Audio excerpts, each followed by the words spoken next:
Do you want to grow a magnetic and powerful brand for your agricultural business? Well, you're in luck, because today I'll be taking you through 5 steps that you need to take to build a powerful brand online for your business.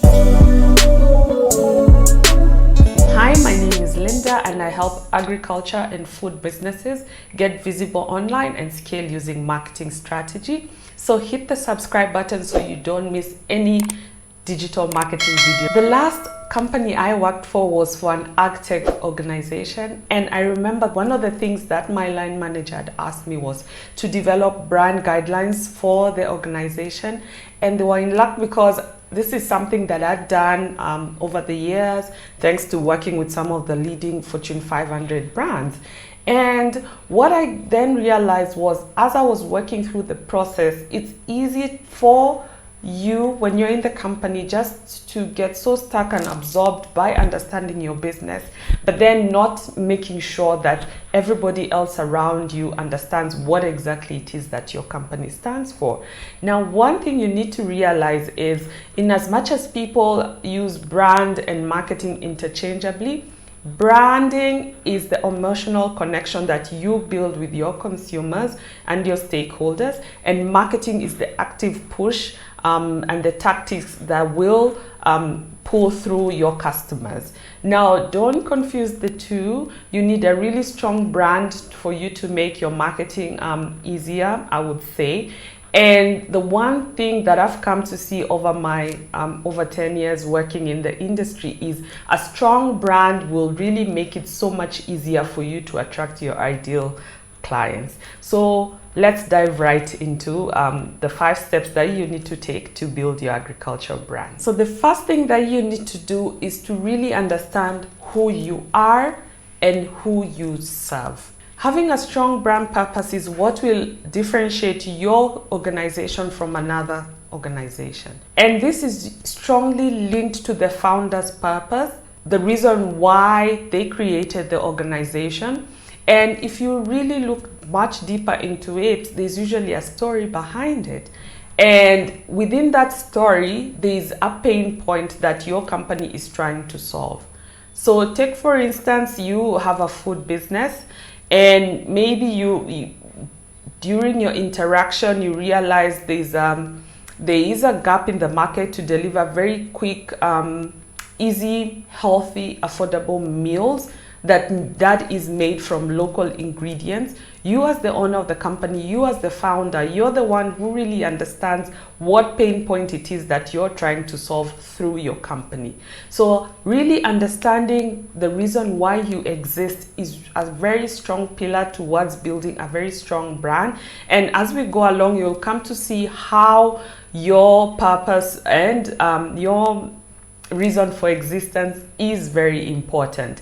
Now, as you're understanding what really brought up your company, at that point is when you start to also figure out who you serve.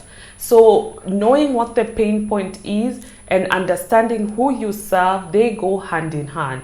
Because remember, in as much as it's good to build brands and build businesses that have a unique story, it's usually very, very important to map out your ideal target customer. And this is a process that I've seen working through some companies. Some organizations find it so easy to map out who their target customer is because their story is clear. But then some organizations tend to struggle with really trying to identify who exactly they want to serve. And what normally happens is, if you're not clear with who you want to serve, you will find your messaging is not clear. Some of the offers, some of the packages that you want to sell will really not be focused on one person. Yes, you might have a wide pool of people who can be attracted to your brand, but you need at least a target audience, one person, one consumer profile who you are targeting and who you are speaking. That way you at least are able to know whether you are solving an actual need within that target segment, and it also keeps you honest when you are communicating and when you're developing offerings. So the first thing is know the reason of your existence and understanding who exactly you serve.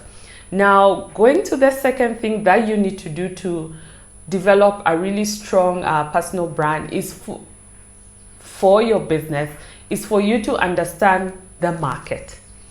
The market. If there's anything I wouldn't stress enough is really going back to study the market and understand what it is. Unless, of course, you are an innovator brand, meaning there's no one else in the world who is doing what you do, which is fantastic. Then you have, it's so easy for you to come in and your strategy will be a completely different strategy because it will be more about creating awareness and educating. But most of the brands that are out there, there's usually already competitors who are in the market. Study them, understand them, get to know them more, because remember, they've been in the market longer, they understand the market, and it's much wiser for you to get to know what they've been doing so that you're able to position your offerings differently from what they are offering in the market. Remember, you're not coming in just to be a number 2 agricultural brand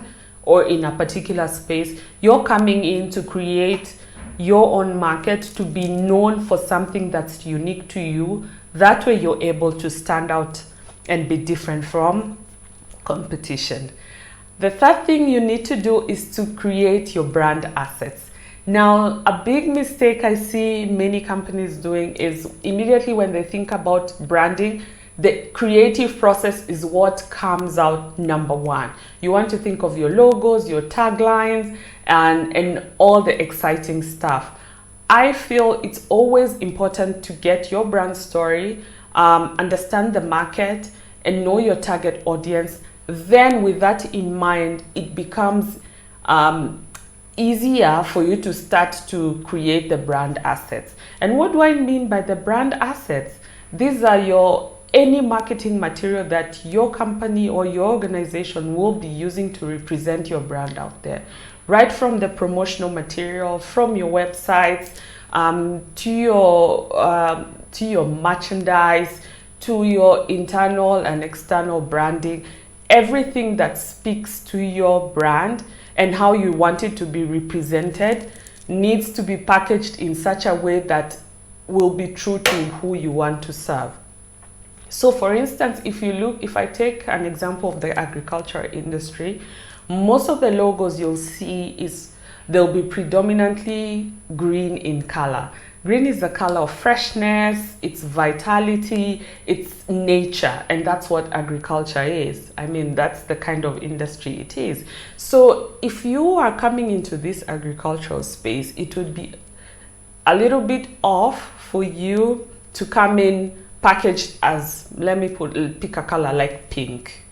Okay, so in as much as you want to differentiate yourself, it's really good to also compare yourself versus what the market wants and how the market is identified. Then you can package yourself in a way that makes you relatable to the industry. Yeah, so once you pick your brand colors, the same will also go for fonts. What kind of fonts do you want to represent your company? Strong fonts, modern fonts, and it all goes back to what is the purpose and how do you want your company represented. So if you resonate with some of the points that I've said so far, hit the like button and yes, let me know what your thoughts. Now, the fourth step that you need to do to develop this powerful brand is for you to develop a really strong online presence. We cannot ignore online, and this is something that you really need to consider when you're building your agricultural brand. So what I would advise is, know where your ideal customers are. So don't try to create a whole new market somewhere else. If your target customers, maybe you're looking for investors and B2B clients, if they're on LinkedIn, I would strongly suggest focus on LinkedIn and for instance, Twitter, if that's where your customers are converging, focus on those 2 or 3 platforms and then show up consistently. A big mistake I see many businesses making is getting so excited and appearing on all social media brands at the same time. This will not only be a waste of resources and time, it will also be so confusing, especially if you're appearing in a platform where your ideal audiences are not. I've worked with some brands where we had I made a decision that we should stop putting a lot of our effort on Facebook. So it does not mean you know stop all your social media activity. It just means if you're limited on resources and time, pick 2 or 3 channels and focus all your time and attention and energy on. So what are the basics of having really great social media profiles? Start with your display pictures. If you're, for instance, for argument's sake, you're on Twitter and you're on LinkedIn, have your profile picture appear as the same. Make sure you secure your handles so that the company name is also the same, preferably. I know sometimes you can go on a particular site and maybe your handle is taken up, but in as much as possible, it's best if you ensure your bios and profile names and pictures match across channels. Once you have that set, update your profiles, and this is another very important part of your social media.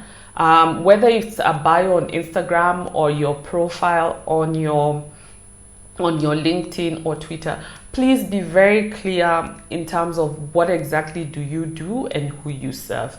That way, any person who's deciding whether they should follow you or not, in 30 seconds should be able to know, okay, this company will be able to solve my problem in 1 or 2, 3 ways. A third important thing about social media is to make sure that you develop the right kind of content across the relevant channels. So for instance, if you're both on Facebook and on LinkedIn, you cannot be posting the same messaging across the channels. Remember, the target audiences are different and what they want to see is really different. Facebook is more relaxed. You can be able to easily do like mini blog posts. It's really a completely different strategy. If you go to LinkedIn, it's very educational, very professional, very formal, simply because you'll be speaking mostly to a really professional network. When it goes to Instagram, it's really visually driven. So you can have the same message, but how you adapt it across the channels is what will make a difference. And remember, when you're posting, when you're building your social media presence, it's really not about you. It's about serving your ideal customers, your clients, using the platform so that you can be able to add value into their lives. Remember, you're not supposed to continuously be selling. Social media is a social platform. It's really great for engaging and creating awareness. Part of your biggest challenge will be to decide how much of actual hardcore selling you'll be doing online versus how much will be brand building activities. Now that you have your social media check, the next thing is, and this is something I would really strongly emphasize, is to build your offline networks. There's so much emphasis that's going on with social media and all your online activities, and we assume that you'll have your website also ready to support all the activities that you're doing on social media. Because remember, when you post on social, that is rented land. 2-3 weeks ago, we saw what happened when Facebook shut down, WhatsApp shut down. It was such a nightmare. So the biggest takeaway when it comes to social, make sure you're building your email list, because that is something that you as your organization owns. When it comes to building your offline network, it's very important for you to understand which stakeholders are important for your business. That means mapping out the key stakeholders who will help you. So ask yourself, what memberships do you need to be in? What associations do you need to be in? What local communities and groups do you need to join in?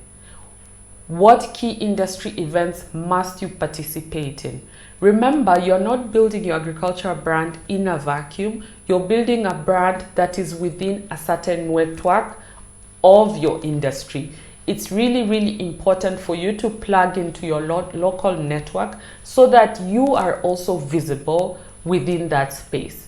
Remember, when it comes to building your agricultural brand, it is a combination of your online activities and offline activities. And one thing that I would also like to emphasize is to remain consistent in your messaging.